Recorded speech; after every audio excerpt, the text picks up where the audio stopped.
بالله من الشيطان الرجيم. بسم الله الرحمن الرحيم. الحمد لله الذي هدانا لهذا وما كنا لنهتدي لولا أن هدانا الله.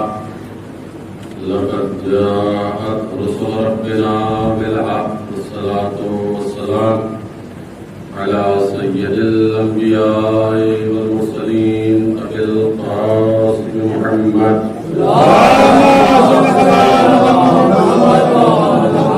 آله الطيبين الطاهرين المعصومين المظلومين، ولعنة الله على أعدائهم أجمعين من الآن إلى قيام يوم الدين. أما بعد، فقد قال الله تبارك وتعالى في كتابه الحكيم وفرقانه الحميد وقوله الحق. بسم الله الرحمن الرحيم. من عمل صالحا من ذكر أو أنثى وهو مؤمن فلنحيينه حياة طيبة.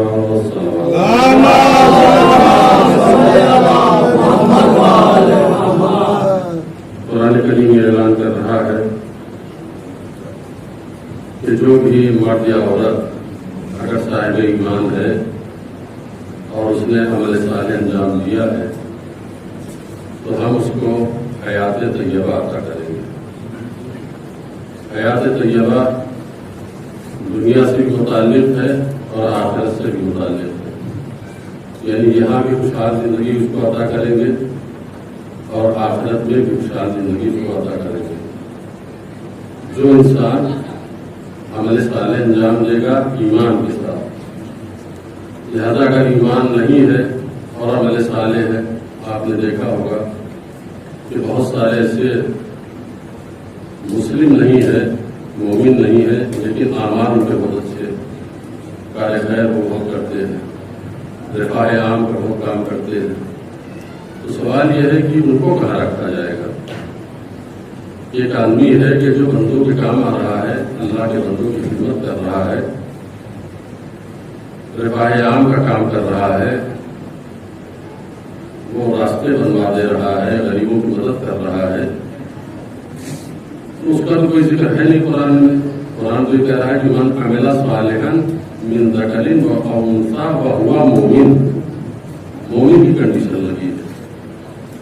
تو یہ انسان کہ جس نے اس دنیا میں بہت سارے صاحبان ایمان سے اچھا کام کیا، لیکن اس کے لیے کوئی گارنٹی نہیں ہے، اس کے لیے قرآن کا کوئی اعلان نہیں ہے. تو کیا خسارے میں نہیں آدمی کہ ایمان نہیں ہے تو صرف ایمان نہ ہونے کی وجہ سے اس کو کچھ نہیں ملے گا؟ اس سوال کو اپنے ذہن میں رکھیے اور اس کا جواب بھی اپنے ذہن میں محفوظ کیجیے کہ سوال اور جواب دونوں ہیں. مثلا حاتم طائی حالت کفر میں مرا ہے، رسول اللہ کے زمانے میں تھا. اس کا بیٹا حاتم کا وہ مومن ہوا، مسلمان ہوا، لیکن باپ کافر تھا حاتم طائی. عمل کتنا اچھا کہ کوئی اس کے دروازے پہ جاتا ہے تو بھوکا واپس نہیں آتا ہے، کچھ بھی سوال لے کر جاتا ہے تو خالی ہاتھ نہیں پڑ جاتا ہے. یعنی سخاوت آج تک زبردست ہے ہر آدمی کی. اگر کوئی مثال دینا چاہتا ہے کسی کی سخاوت کی تو کہتا ہے حاتم بنے ہوئے ہیں. یعنی کتنا گویا ایک علم بن گیا لفظ سخاوت کا، وہ ایک پرچم بن گیا. حالت کفر میں مر گیا. نوشرواں عادل جس نے ہر ایک کے ساتھ عدالت سے کام کیا، نیک عمل انجام دیا، لیکن وہ ایمان کے ساتھ نہیں عمل انجام دیا، اس کا کیا ہوگا؟ اس کے لیے چھٹی امام جعفر صادق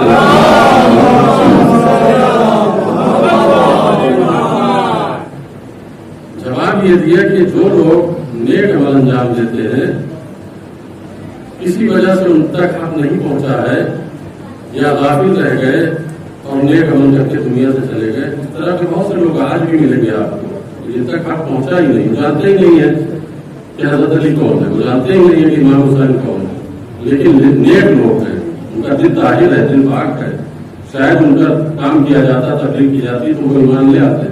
تو اس طرح کے بہت سے لوگ ہیں، ان کا کیا ہوگا؟ چھٹے امام نے فرمایا اس قسم کے لوگوں کے لیے اللہ نے جنت اور جہنم کے بیچ میں ایک جگہ رکھی ہے جس کا نام ہے آراف، جس میں نہ جہنم کی تپش ہے اور نہ مکمل طور پہ جنت والا آرام ہے۔ ان کو اس جگہ پہ رکھا جائے گا جس جگہ کا نام ہے آراف، آراف میں ان کو رکھا جائے گا اور ان کو اجر دیا جائے گا۔ یہ تو وہاں کے لیے ہے، لیکن دنیا میں جو نیک عمل انجام دیتے ہیں چاہے کافر ہو، اللہ ان کو نوازتا ہے، اللہ ان کو اجر دے گا، اللہ ان کو اس کا صلہ دے گا، اور اگر نہ دے تو یہ عدالت الہیہ کے خلاف ہے۔ اس لیے کہ پروردگار عالم یہ کہتا ہے کہ جو بھی میرے بندوں کی خدمت کرتے ہیں ہم ان کو ریوارڈ دیتے ہیں، ان کو انعام دیتے ہیں۔ تو دنیا میں بھی ملے گا اور آخرت میں صورت میں کہ مابین بہشت و نار ایک مقام رکھا گیا ہے آراف، کہ جہاں پہ اس قسم کے، اور رسول خدا نے جب عدی آیا ہے پیغمبر اسلام کے پاس کلمہ پڑھ کر مسلمان ہو گیا تو پیغمبر نے فرمایا کہ تمہارا باپ بہت سخی تھا، حاتم کا بیٹا عدی کا تمہارا باپ بہت سخی تھا، حالت کفر میں مر گیا لیکن جہنم میں نہیں جائے گا۔ تو پوچھا گیا کہاں رہے گا؟ پیغمبر نے فرمایا آراف ایک جگہ ہے، وہاں پہ ان کو رکھا جائے گا۔ قرآن میں لفظ آراف آیا ہے، تو ایک سلوات پہ محمد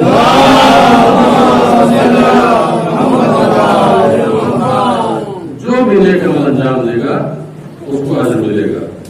دنیا میں اگر نہیں مل سکا ہے تو قبر میں اس کے لیے آسائش ہوگی، اس کے عذاب میں کمی ہو جائے گی، یا محشر میں اٹھایا جائے گا اور آراف میں رکھ دیا جائے گا۔ لیکن مومن کے لیے بالکل کلیئر اعلان ہے کہ جو صاحبان ایمان ہے، عمل صالح انجام دیتے ہیں، ان کے لیے ہم ان کو حیات طیبہ عطا کریں گے، پاکیزہ زندگی، دنیا میں بھی خوشحال زندگی، آخرت میں بھی خوشحال زندگی۔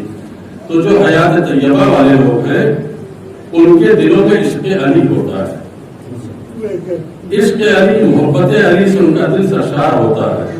دیکھیے پورا اسلام کی بنیاد دو چیزوں پہ رکھی ہوئی ہے، ایک باپ کے جہاد کے اوپر اور ایک بیٹے کی قربانی کے اوپر۔ اگر علی کا جہاد نہ ہوتا، حسین کی قربانی نہ ہوتی تو اسلام فنا ہو جاتا۔ مولا کائنات کے جہاد نے اسلام کو بچایا ہے، اور جب یہ ہجریہ لے رہا تھا تو حسین نے اپنا خون دے کر اس کے حیات کی ہوئی حیات کو حیات جاویدانی عطا کی ہے۔ تو امام حسین اسلام جس کے لیے ایک مشہور شاعر کا شعر ہے کہ اسلام کے دامن میں بس اس کے سوا کیا ہے، ایک ضرب اللہ، ایک سجدہ شفیری، دو چیزوں کے مجموعے کا نام اسلام ہے۔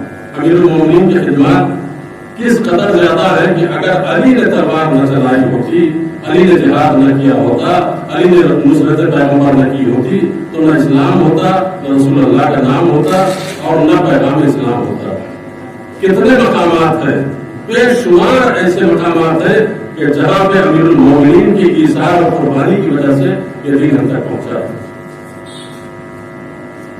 سرسری طور پر بہت تفصیل سے جنگوں کا ذکر کروں گا تو طول ہو جائے گی بات۔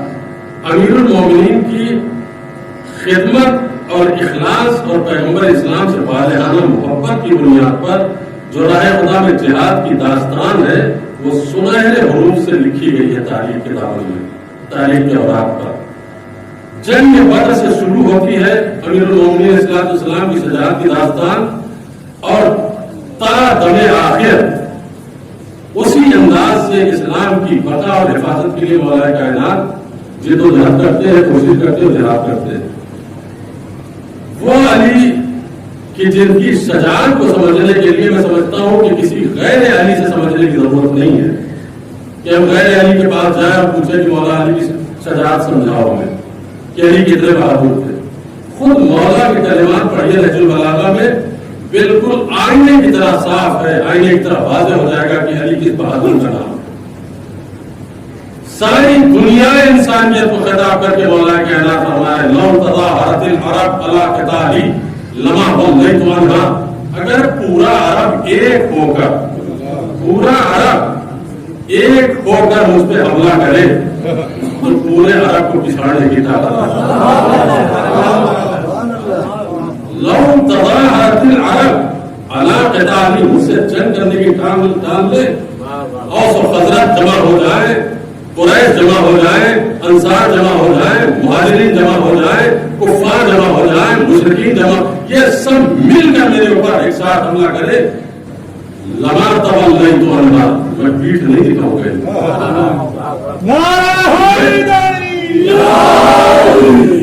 میں پیٹھ نہیں دکھاؤں گا. کس کے جملے ہیں؟ شجاعت امیر المومنین کو سمجھنے کے لیے میں نے سرچ کرنا شروع کیا کہ میں کسی سے نہیں پوچھوں گا کہ علی کیا تھے، خود ان کے اقوال کی روشنی میں اپنے مولا کو سمجھنے کی کوشش کروں گا. تو ایسے ایسے جملے ملے کہ آپ پڑھ جائیں گے، آپ اچھل جائیں گے امیر المومنین کے جملے، شجاعت کو کہ داستان کو، حقیقت شجاعت کو بیان کریں. جملہ یہ ہے کہ پوری دنیا عرب جمع ہو جائے، ان پر حملہ کرے تو میں پیٹھ نہیں دکھاؤں گا، میدان سے نہیں بھاگوں گا. دوسرا جملہ کیا؟ جب کسی آپ کے صحابی نے پوچھا یا علی، جب بلا کا دم پڑ رہا ہو، نیزوں سے نیزے ٹکرا رہے ہو، بازو کٹ کٹ کے گر رہے ہو، تلوار سے گردن جدا ہو رہی ہو، خون بہ رہا ہو اور صفیں ایک دوسرے پہ ٹوٹ پڑ رہی ہو، کسی کو ہوش نہ ہو جان بچانے کا اور بھاگنے کا، ایسے ہنگام میں ہم آپ کو کہاں تلاش کریں؟ توجہ کریں آپ، میدان جنگ میں ایسے دار و گیر کے ہنگام میں کہ جہاں پہ نیزوں سے نیزے ٹکرا رہے ہو، تلواروں سے تلواریں ٹکرا رہی ہو، بازو طرف ہو کے گر رہے ہو، گردنیں جدا ہو رہی ہو، ایسے ہنگام میں جب سب بھاگ رہے ہو بدحواس ہو کر، ہم آپ کو کہاں ڈھونڈے؟ ایک جملے میں پوری داستان شجاعت کو سمیٹ کے مولا نے فرمایا کہ تم مجھ سے پوچھتے ہو کہاں ڈھونڈو گے؟ حیث ترکتمونی، جہاں چھوڑا ہے وہیں ڈھونڈو. جہاں تم نے مقتل میں مجھے چھوڑا ہے وہیں ڈھونڈنا. یعنی کیا مطلب؟ ساری دنیا اپنی جگہ سے ہل سکتی ہے، علی کے جمے ہوئے قدم پیچھے نہیں ہٹ سکتے. سلام پڑھیں محمد.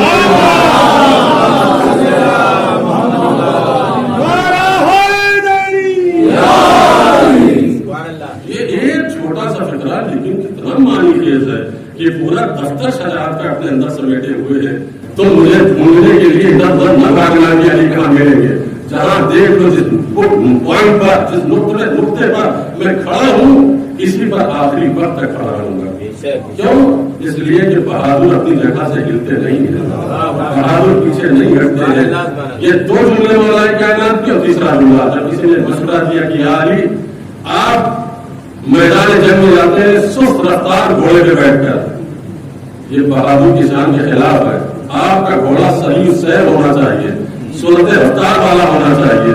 مولا نے فرمایا نہیں، بہادر کا انداز یہ نہیں ہوتا ہے. کہا نہیں علی، ہونا یہ چاہیے کہ بہادر کے پاس صحیح رفتار میں چلنے والا گھوڑا ہو. تو مولا نے فرمایا کہ صحیح گھوڑے پہ وہ بیٹھے جس کو جان بچا کے مکہ سے بھاگا گیا، جس کو میدان سے جان بچا کے بھاگنے کی آرزو ہو، وہ صحیح رفتار گھوڑا تلاش کرے. میں تو یہ سوچ کے آتا ہوں کہ میدان سے واپس آنا ہی نہیں ہے، جب مجھے پیٹھ دکھانی ہی نہیں ہے تو صحیح رفتار گھوڑے پہ جو بیٹھوں، میں سست رفتار گھوڑے پہ بیٹھ کے آتا ہوں، اس لیے کہ مجھے اپنے اوپر، اپنی شجاعت کے اوپر بھروسہ ہے، یقین ہے. یہ دو جملے. اور تیسرا جملہ فرمایا اللہ کی قسم اگر میری قوت کو دنیا کے تمام ناتواں، ضعیف، کمزور انسانوں میں تقسیم کر دیا جائے تو دنیا کے تمام کمزور انسان طاقتور ہو جائے. تمام دنیا کے انسان جو ناتواں ہے، کمزور ہے، ان کو طاقت آ جائے، ان کے اندر قوت آ جائے، انرجی آ جائے. اور اگر میری شجاعت کو دنیا کے تمام بزدلوں میں تقسیم کر دیا جائے تو تمام بزدل بہادر ہو جائے. محمد